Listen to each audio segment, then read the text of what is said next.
घर घर का श्रृंगार, प्रेम सनातन।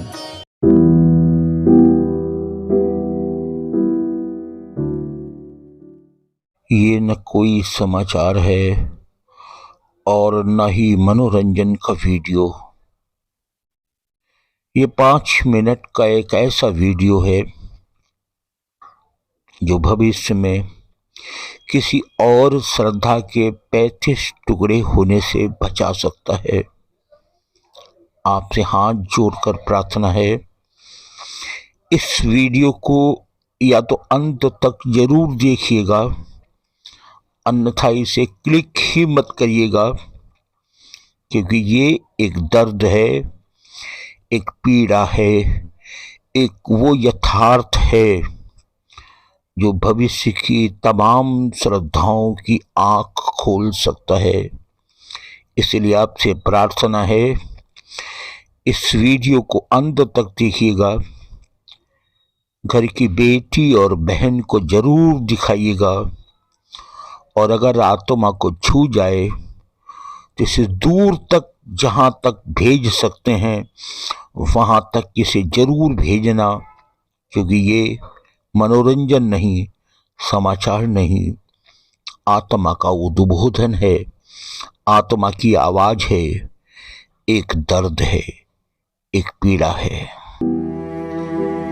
प्रिय श्रद्धा, मैं जानता हूं कि तुम अब इस दुनिया में नहीं हो, तुम मर चुकी हो। आफताब ने तुम्हारे कोमल खूबसूरत जिस्म के 35 टुकड़े कर डाले हैं, परंतु तुम अकेली श्रद्धा नहीं हो। तुमसे पहले भी तमाम श्रद्धा थी, आज भी तमाम श्रद्धा हैं, और भविष्य में भी न जाने कितनी श्रद्धा होंगी। बस इसी डर के कारण श्रद्धा मैं ये लिख रहा हूं। सच में दोषी आफताब नहीं है, दोषी तुम हो श्रद्धा, कि एक बार भी नहीं सोचा उस अभागे पिता के बारे में जिसने तुम्हारी हर ख्वाहिश पूरी करने के लिए अपने जीवन की आहुति दे दी। कभी सोचा था उस माँ के बारे में जो रात गीले बिस्तर पर खुद तो लेट जाती थी, तुम्हें कभी लेटने तक नहीं दिया।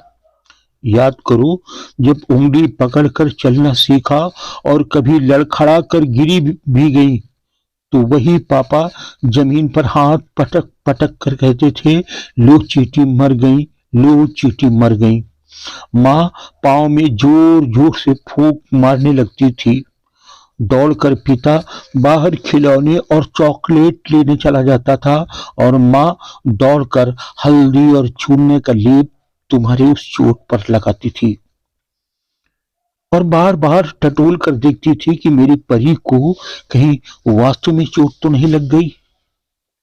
परंतु तुमने उनके प्रेम, ममता, वात्सल्य को ठोकर मारकर उस आफताब का हाथ पकड़ लिया जिसने तुम्हारे जिस्म के 35 टुकड़े कर डाले। एक बच्ची से एक मॉडर्न, खूबसूरत, पढ़ी लिखी योग्य युवती तक का सफर पूरा करने के लिए वो अभागे माँ बाप अपना सर्वत्र लुटा दिया।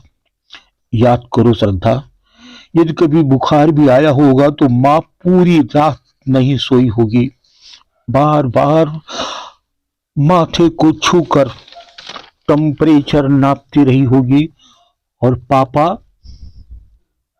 पुरानी कुर्सी पर बैठकर किताब पलटने का नाटक करते हुए कनखियों से तुम्हें देखते होंगे, और बार बार उठकर तुम्हारी कलाई पकड़कर देखते होंगे कि मेरी परी का बुखार कम हुआ। 25 बरस की हो गई तुम। माँ को हाथ पीले करने की चिंता सताने लगी होगी, और पापा रोज रात कागज पर शादी का अनुमानित खर्च और अपनी बचत का गुणा भाग करने लगे होंगे। पापा की परी थी ना, पापा ने कभी नहीं सोचा कि मेरी परी के मुंह से जो भी निकले वो उसकी पूर्ण हो। अपनी हैसियत के बाहर जाकर पापा ने अपनी परी की हर ख्वाहिश को पूरा किया।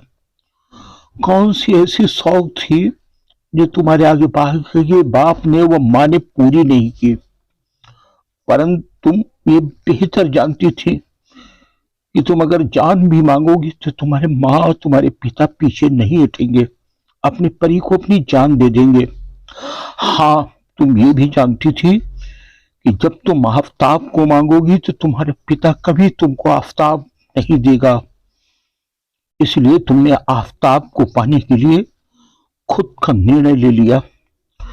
तुम्हें एक सेकंड नहीं लगा पापा की 25 वर्ष की तपस्या को लात मारते हुए।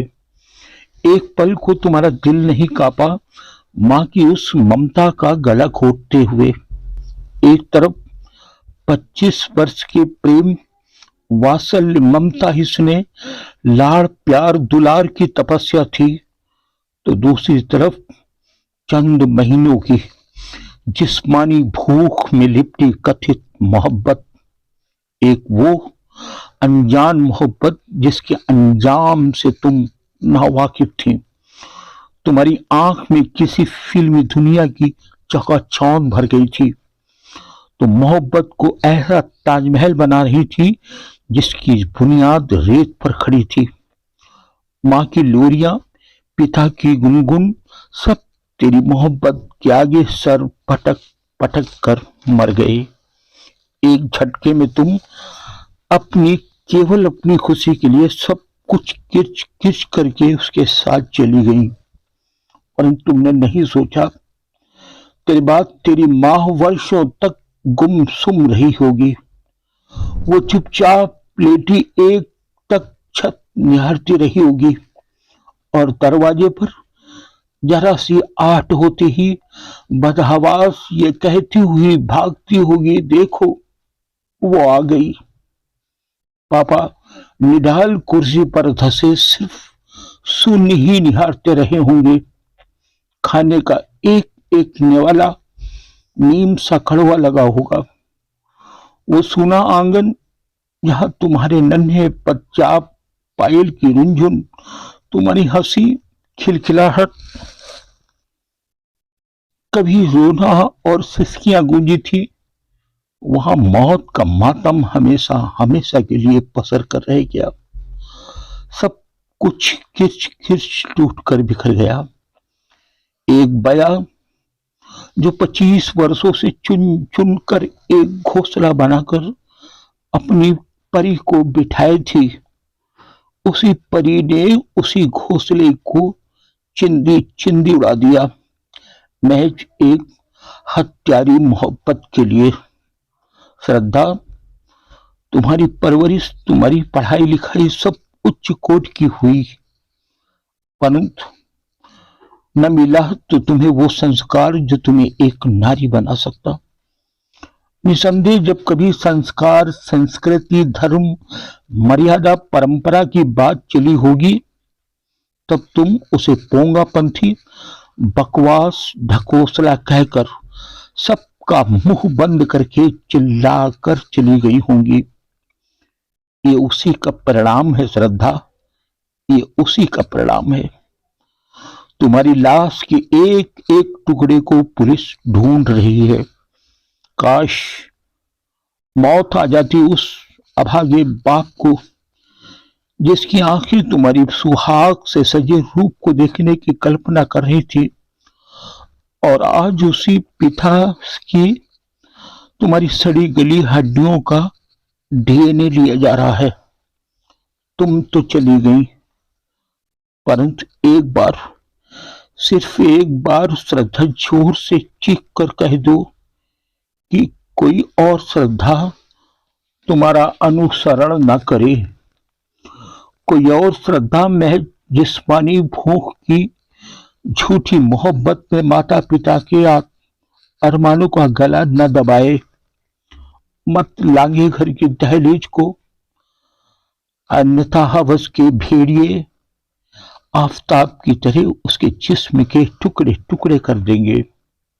श्रद्धा, तुम चली गई और तुम लौटकर कभी नहीं आओगी, लेकिन हाँ, तुम्हारी मौत उन तमाम मासूम बेटियों की आंख से पर्दा हटा सकता है जो आज चकाचौंध में आकर संस्कार और संस्कृति को ढकोसला कहकर आधुनिकता के परिवेश में अपने माँ बाप के अरमानों का गला दबाकर अपनी मर्जी से अपना घर, अपना संसार चुनने के लिए अपनी दहलीज को लांघ रही हैं, उन्हें तुम्हारी मौत रोक सकती है।